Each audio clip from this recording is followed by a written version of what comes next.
আজকে আমার সব কাজ করতে করতে লেট হয়ে গেল। যেমন আজকে স্নান করতেও লেট হয়ে গেছে, পুজোটা দিতেও লেট হয়ে গেছে। ঠাকুরকে এখনও জল মিষ্টি দেখানো হয়নি আজকে সকালে উঠে।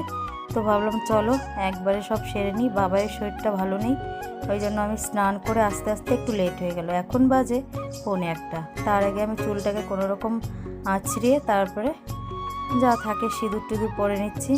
আর তার মধ্যে আমি এখন একটু বেরোবো।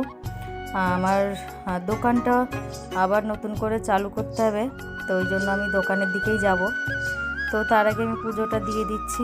আর তোমরা আমার দোকানের যারা যারা যারা লোকেশানটা জানো না, তো সেই লোকেশান আমি তোমাদেরকেও শেয়ার করব। তো তার আগে দোকানটাকে ঠিকঠাক করে গুছিয়ে ঝাড়পত্র দিয়ে তারপরে এখন আমি বাড়ি থেকে আমার যা মালপত্র নিয়ে যাব। তো দোকানে আমার দুটো আইটেম থাকবে। এক হলো আমার কুর্তি, যে সমস্ত কালেকশান আমি তোমাদের সঙ্গে শেয়ার করছিলাম জামা কাপড়ের, তো সেটাও থাকবে। আর তার সঙ্গেও আমি চাইছি কিছু কসমেটিক কিছু রাখতে। আমার যেখানে দোকান ছিল আগে, সেই দোকানের ওখানে অনেকেই বলছে যে কী রে দোকানটা খুলবি না, কিংবা দিদিভাই দোকান খুলবে না। তো হ্যাঁ, দোকান আমি খুলবো। তো তোমরা অবশ্যই এসো দোকানে, আশা করি তোমাদেরও ভালো লাগবে। নতুন নতুন কালেকশান শেয়ার করব তোমাদের সঙ্গে, আর যতটা পারবো ততটাই শেয়ার করব। আর তার মধ্যে দেখি কসমেটিকে কিছু মাল আনতে হবে, সেটা সম্ভবত 2-1 দিনের মধ্যে যাব আনতে। তার আগে আমি কিছু ওই আমার কাছে আপাতত যে কালেকশানগুলো আছে সেটা নিয়েই আপাতত দোকানটা করলে বসতে হবে। বাড়ি বসে বসে সময় কাটে না, সময় কাটে না, ভুল, মানে বসে থাকতে আর ভালো লাগে না। মনে হয় কি করব, তো বাড়ি বসে সেরকম বিজনেসটা আমি করতে পারছি না। তো ভাবলাম চলো দোকানটা এখনও যেহেতু আমার আছে, তো দোকানটাই চালু করি, ভালোও লাগবে তাতে, আর সময়গুলোও কেটে যাবে। আর এদিকে নিজের সামনের দিনগুলো সেটাও যাক ভালো কাটবে।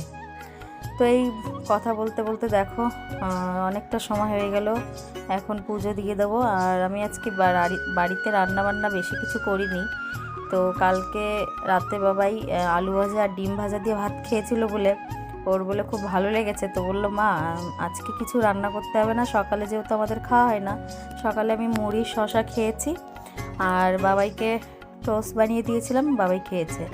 আর এখন আমি রান্না করেছি তোমার আলু ভাজাই করেছি, তারপর বেগুন সেদ্ধ দিয়েছি আর ডিম ভাজা করেছি।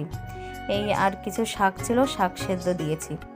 এই হলো আজকে আমাদের দুপুরের লাঞ্চ। বেশি কিছু করব না, আবার রাতের রুটি বানাতে হবে, তো ওই জন্য।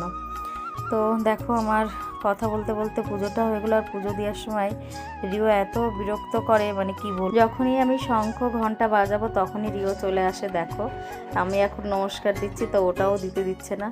যাই হোক, তোমরা আবার এটা বলতে পারো যে ফুল বেলপাতা তুলসী পাতা না দিয়েই পুজো দিলে। হ্যাঁ গো, কারণ আপাতত এখন আমার কাছে নেই, আজকে আমার বাজারও যাওয়া হয়নি, ওই জন্য আনতেও পারিনি।